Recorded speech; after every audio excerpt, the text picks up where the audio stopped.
Hi friends, welcome back to the channel. Tom Campbell here, College Essay Guys Community Manager and a former highly selective admissions officer. So when it comes to writing about extracurricular activities in your college application, one of the biggest mistakes that I see, as someone who's read thousands, is writing about a common extracurricular activity like a sport, an instrument, and having that be the main focus of your personal statement. In this video, I'll walk you through why I wouldn't necessarily recommend that approach, which other parts of the application are, in my humble opinion, more effective at communicating your extracurriculars, specifics on how to use each of these sections with examples, and then, okay, if you insist on writing about that common extracurricular, I'll give you some tips on how to stand out with that, as well as an awesome example to wrap things up. All right, so first things first, why not write about a common extracurricular for your personal statement? Well, number one, many students write about those activities, so it can be hard to stand out. Number two, you've got at least 3 other spaces in your college application to write about your extracurriculars. So writing about it in your personal statement plus all these other spaces may make it start to feel a little redundant. And number 3, not doing this can free up your headspace to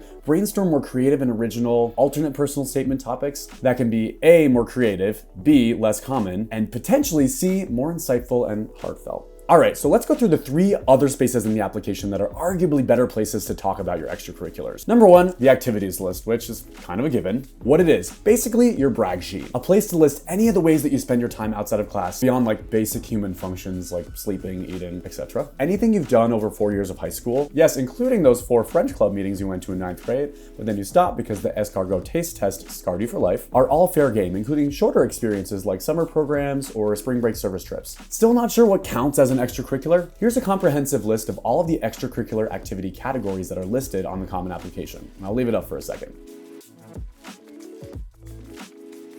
So before writing your activities list descriptions, which are usually quite short on the common application, for example, they're only 150 characters, I want you to write down a list of all of the activities you'd like to include, and then I want you to categorize them as activities you either want to explain or activities you want to establish. Activities that you need to explain are the ones that are hard to get a sense from just from looking at the title alone. So say you started a nonprofit in your school that was all about saving alpacas from alopecia, and you called it Alpa Cares. You want to make sure that your activities list description accurately represents what Alpha Cares is, because understandably, someone's probably going to ask themselves when they see the name of that club, what, pray tell, is Alpha Cares? This description can be a pretty straightforward one. You really just need to explain what the club is. And side note, if you want or need more room to talk about that extracurricular, there is a space called the additional information section, which we're getting to in a second, to flesh that all out. Activities you need to establish, on the other hand, are things that are pretty common from the title alone. So things like speech and debate, drama club, school newspaper, but where you also had your own unique contribution and or area of impact that you need to establish for the reader. Take this description, for example. Member, basketball, dribble and shoot balls, attend practices. Yep, that's literally what basketball is. Side note, I literally read an application one time where a student's one activity, basketball, the description he put for it was, and I quote, self-explanatory. And while that may be true, I would argue using the space in your application to explain your unique contribution and the way that basketball has taken shape in your life is a much better use of your time. Instead, try establishing your unique role. So, member, basketball, curate hype playlists before games, solidify my mom friend identity as the go-to source for Band-Aids, organize off-season drills with captains. Boom! I feel like I learned so much more about the student and their values, creativity, reliability, care, initiative. Now, side note, you don't have to go all like comedy or cutesy with these descriptions, especially if it's not your preferred writing style or it feels really natural to speak that way. But as someone who's read thousands of applications, I can tell you that some distinct ways of mentioning your unique contributions to a club, organization, or team, no matter the writing style per se, is really your biggest goal. But Tom, my activity is so epic, I cannot possibly fit it all into 150 characters in the common application. Little teeny itsy bitsy activities list description. Cue space number 2, the additional information section. Now, what it is, this is a section that you'll find on the Common, QuestBridge, Coalition, University of California, and or other application types, where students can type in extra information that they want colleges to know. Think of it as a blank space to explain any extenuating circumstances or context or important aspects of your high school journey that you feel like your application would be incomplete without. Now, how to use this for activities. Let's say you organize this really amazing fundraiser that had a lot of positive impacts on you, on your community, and anyone else who was involved, and the population and cause that you raised the money for. But when you look at your bite-sized activities list description, you're thinking, dang, this thing really was was my baby, and 150 characters just isn't scratching the surface of all the things that I did to make it happen. If so, create a bulleted list of some of the big key points of pride related to that big fundraiser or other area of impact you may have done to really help admissions officers understand the broader scope of the skills, qualities, interests, and values you gained through it and the impact you had. So here's one example. Now note that bullet points on the additional information section are totally cool. It's not necessarily meant to be a place to write fully flushed out creative essays as you would for other parts of your application. It really can be a lot more straightforward. All right, let's go into why this Stand for Haiti fundraiser example works. A, the student provides more details about the intent of the fundraiser.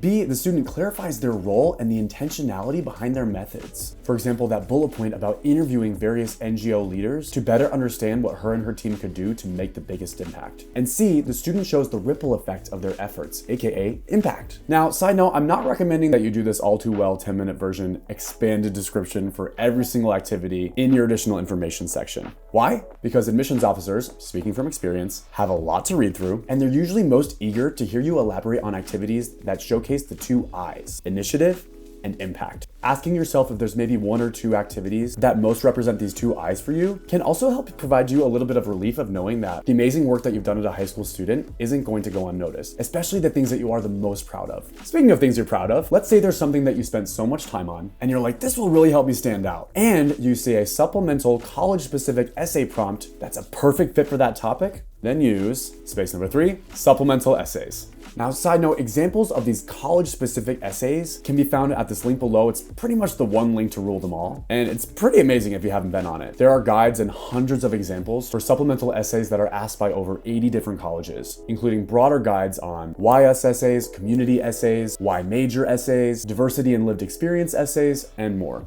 Now here's an example from a recent Georgetown University application, where a student responded to one of their required essay prompts that reads, briefly discuss the significance to you of the school or summer activity in which you have been the most involved. A half-page, single-spaced. Brief is a relative term here. Anywho, here goes. I live in the suburb of Los Angeles, California, known to its residents as the Bubble. It has the perfect weather, location, and schools. As amazing as it sounds, however, growing up in La Cañada Flint Ridge has its drawbacks. The community pressures adolescents to achieve success through mainly academic means. While this approach isn't necessarily wrong, it can be difficult, particularly in my high school, to thrive in a creative and imaginative way. Sophomore year, my friends and I began to wonder, what if the teenagers of La Cañada had greater opportunities to express themselves, to pursue their creativity, to follow their dreams? That's when we decided to start the Catalyzing Creativity Club. The Catalyzing Creativity Club, C3 for short, provides students the opportunity to pursue their passion and aspirations outside of the classroom. Some of our opportunities include a yearly music festival for our community's young aspiring musicians that showcases local talent to the masses and scouts, a technology expo which allows students to be rewarded with funding and demonstrate their coding abilities to prospective companies, recording sessions for aspiring musicians, photo publishing competitions, and a variety of guest speakers ranging from 19-year-old college seniors to multi-millionaire entrepreneurs. In addition, we have a blog for aspiring writers to publish their work and are holding a shoe drive for underprivileged athletes. As Vice President of Finances for C3, I work to ensure that we can fund these activities. I handle our bank account, fundraising, and organize the event planning. Moreover, I make sure that C3's activities and finances are approved by and follow the guidelines in my high school. This role is crucial as we work to achieve nonprofit status. Even though C3 is only a few years old, I believe it is already making an impact in the community. As we grow and the opportunities we provide become more popular, our hope is to inspire our peers to follow their dreams and burst the La Cañada Flint Ridge bubble. Now, why does this work? And why was this different than the short activities list description that the student wrote for C3? We're left with so much more of a sense of the student's why they came up with the activity, how it helps address the need the student noticed in their world, and why they think this is something worth continuing even after they graduate. The key to nailing these supplemental essays is picking an activity that showcases either initiative and/or impact, and using the BB's exercise, which stands for Best Extracurricular Activity Brainstorm I've Ever Seen, to go beyond the surface of the what and more into the why. The BB's chart will ask you to write bullets on all these different areas related to your extracurricular activity. What I did day to day, problems I solved, lessons I learned and values and skills I developed, impact I had on myself, school, community, and/or society, and how it applied to other parts of my school and/or life. Filling out this chart for your extracurricular of choice will give you all the material that you need to create a fully realized supplemental essay that goes so much more beyond the surface of what you did with your time and more into the intentionality behind it. And okay, finally, as promised, if you still want to write about a more common extracurricular activity for your personal statement, here's the best way to go about that. Number one, use College Essay Guy's values exercise. As a first pass, look at your extracurricular activity and imagine what any other student might put down in terms of associated values related to that activity and bold them. And then, because those connections and those values learned are going to be so cliche and common, don't focus on any of those values for your essay. Instead, brainstorm 4 to 7 less common connections or values that an admission reader might not immediately associate with the activity itself, and build your paragraphs around those. So, for example, instead of writing about discipline, hard work, and perseverance for that sports essay, because maybe you look at the values exercise and you think, oh, I could write a football essay about humility, which is a much different take than the common football taught me confidence trope that admissions officers know all too well. Second all too well reference in this video,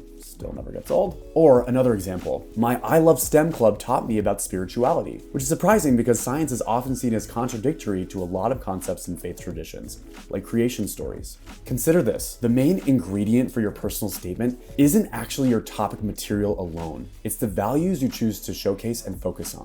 So I'm advocating for you to basically up-level the ingredients that you're using, because better ingredients, better pizza, Papa John's. Another approach you could take is to artfully weave in some small, humble brags into some paragraphs in your personal statement that mention your extracurricular activity, but don't spend a ton of time on the words going into the details behind it. If you want to get a better sense of how to approach this tactic, check out some of the personal statement examples in the link below.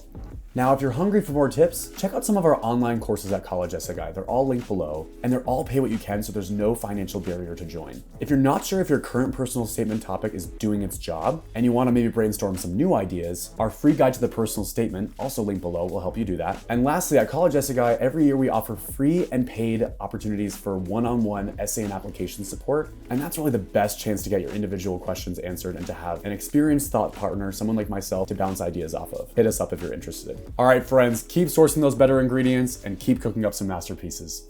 We'll see you on the next one.